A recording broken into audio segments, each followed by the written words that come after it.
Capítulo 23 de Uma Família Inglesa, Cenas da Vida do Porto, de Júlio Diniz. Diplomacia do Coração.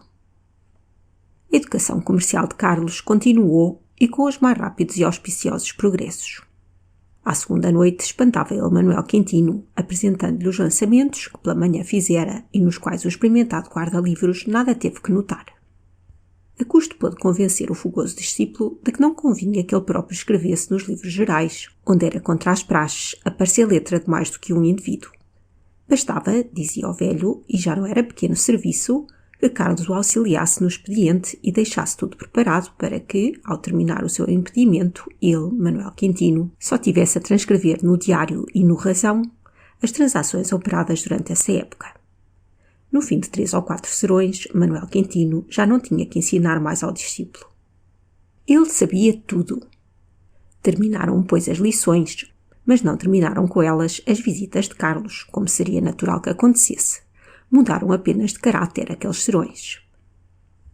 Carlos era agora o que se encarregava da leitura das folhas, com grande mágoa de José Fortunato, que não podia encontrar na diversão metade do prazer que nela recebia quando a leitura era feita por Cecília.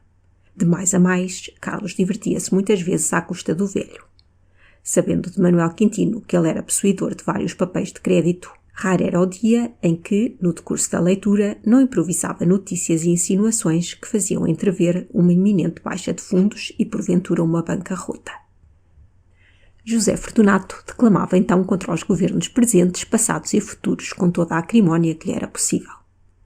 Quando os dois velhos travavam às vezes alguma discussão acalorada, Carlos aproveitava a ocasião de entrar com Cecília em um diálogo cuja índole era cada vez mais perigosa para o coração de ambos, e se não, ouçamos.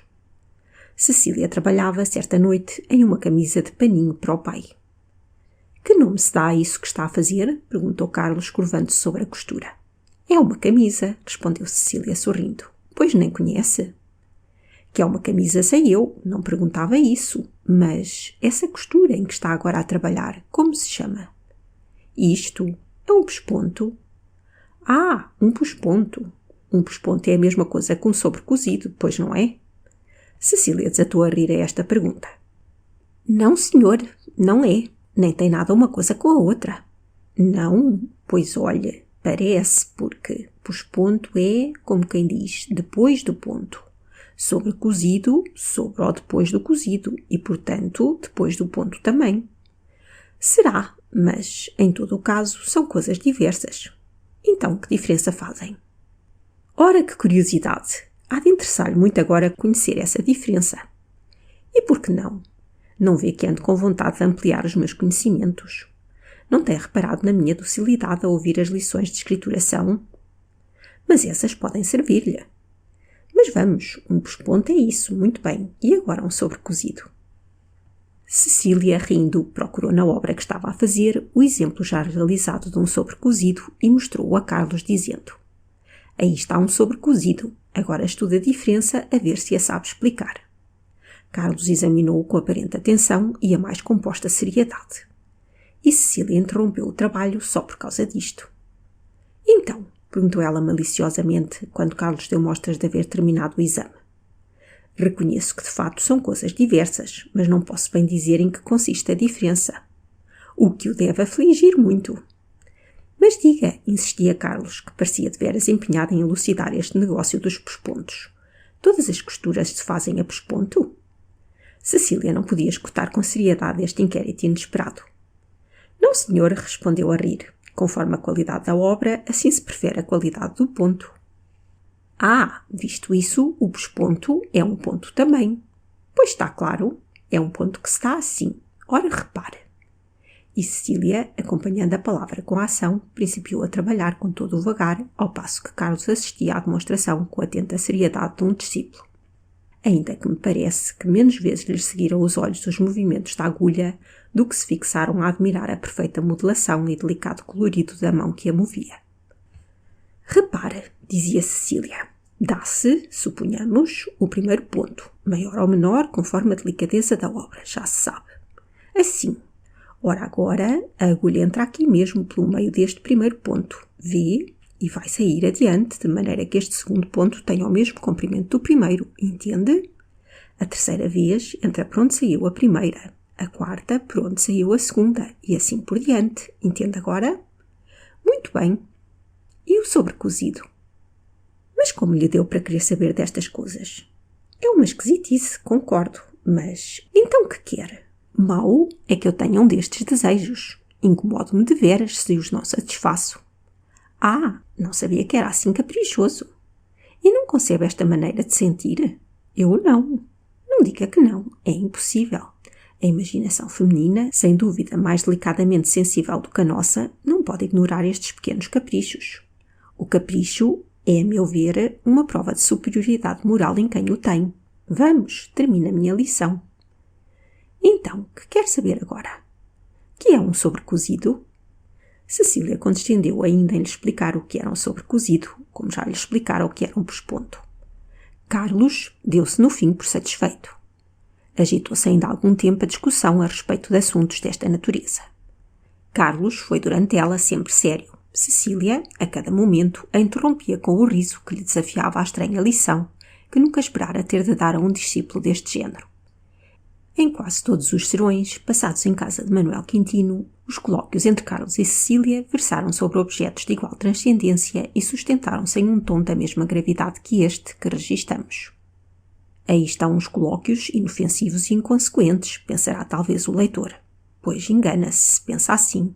Recorde-se da sentença de quem, nestas coisas de amor, escreveu o ex-professo. Parva leves capiunt animus. De fato, nada há tanta influência para o coração como um colóquio assim, bem fútil, bem insignificante, no estado a que haviam chegado os sentimentos de Carlos e de Cecília. Quanto mais ligeiro, quanto mais pueril é o assunto de um diálogo destes, tanto mais se empenham os corações dos que o sustentam. Os diálogos amorosos que estamos acostumados a escutar entre o galã e a primeira-dama, no tablado dos teatros ou a ler nos capítulos dos romances, diálogos cortados de interjeições e cheios de subtis teorias do mais acrisolado sentimento, são exceção na vida real.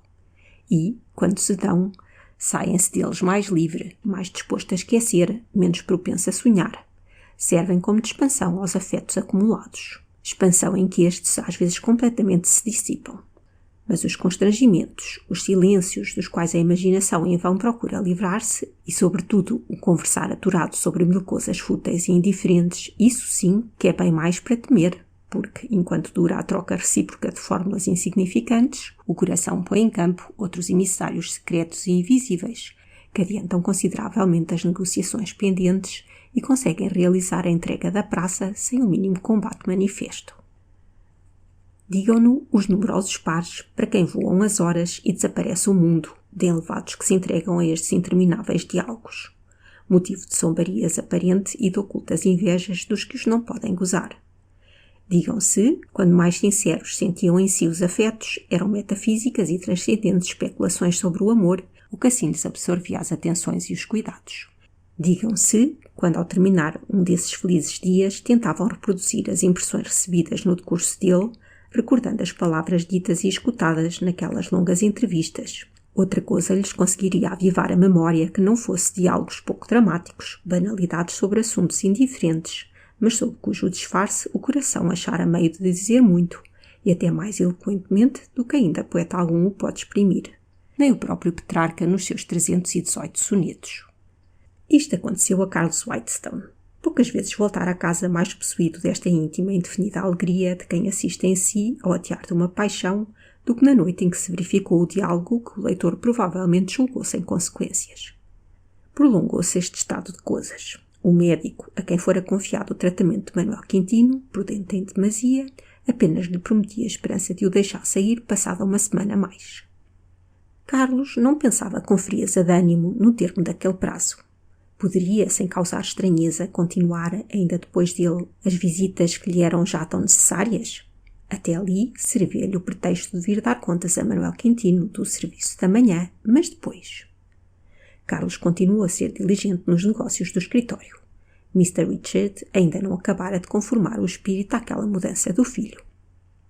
Em casa de Manuel Quintino, só este era quem talvez não suspeitava um segundo motivo na assiduidade de Carlos. Antônia e José Fortunato já comentavam havia muito. E Cecília? Respondam por mim as leitoras. Uma noite, ia o Sr. José Fortunato a retirar-se e entre ele e Antónia travou-se já no portal o seguinte diálogo. Então, Sra. Antónia, que lhe parece este inglês aqui sempre metido? Que quer que lhe faça? O que me admira é o Sr. Manuel Quintino não reparar. Mas diga-lhe que eu, Deus me livre, o Sr. José Fortunato é quem? Eu? Nada, nessa não me meto, mas a Sra. Antónia tem quase a obrigação de... Eu lhe digo, eu, como o outro que diz, não quero falar sem primeiro me encher de razão. Hei de tirar umas informações a respeito do inglês e depois... Informações de quem? Mesmo defronte da casa dele, vive uma cunhada do homem da sobrinha de uma comadre minha, de quem eu sou muito conhecida e amiga. Amanhã, se tiver tempo, sempre hei de lá chegar, porque a mim consta-me que este rapaz é um estoura-vergas dos meus pecados. Ele lá se vê. Ora, o que nos havia de aparecer. E os dois despediram-se. José Fortunato para ir curtir em casa as cruas mágoas do coração. Antónia para assentar no repouso do travesseiro sobre a maneira de obter da cunhada do homem da sobrinha da comadre as informações de que precisava para se encher de razão. Fim do capítulo 23.